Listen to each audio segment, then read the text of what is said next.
وہی الگ الگ ہاں جی اہل حدیث میں ہی دو طریقے کے ٹائم ہوتے ہیں شیخ، تو میرے کو وہی کنفیوز ہوا تھا.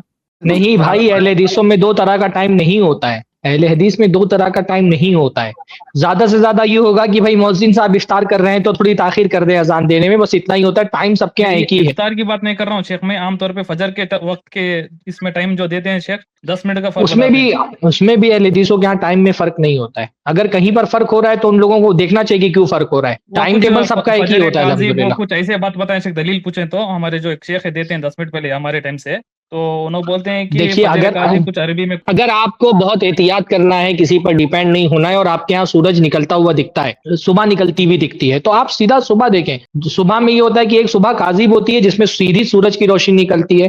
پہلے سورج نکلنے سے پہلے اس کی روشنی نکلتی ہے، تو جو سیدھی روشنی نکلتی ہے اس کو صبح کاذب کہا جاتا ہے. صبح کاذب کے وقت سحری کا ٹائم ختم نہیں ہوتا ہے. پھر ایک زمین پر پھیلی ہوئی روشنی نکلتی ہے، جو کھڑی روشنی ہوتی ہے، جس کو اللہ رسول نے فرمایا کہ یہ بھیڑیے کی دم کی طرح ہوتی ہے، وہ صبح کاذب ہے. پھر جو ہاریزونٹل ایک دم پورا نکلتی ہے روشنی، وہ صبح صادق ہوتی ہے، اور اس وقت سحری ختم کرنا ہے. تو اگر آپ کو نہیں ممکن اطمینان ہو شیخ رہا ہے ایسا ٹائم کچھ. ٹیبل پہ، تو وہی بات ہے نا، جب ممکن نہیں ہے تو آپ کے پاس جو ذرائع ہیں آپ کو انہی پر اعتماد کرنا پڑے گا. ٹھیک ہے شیخ، جزاک اللہ خیر. بارک اللہ فیکم.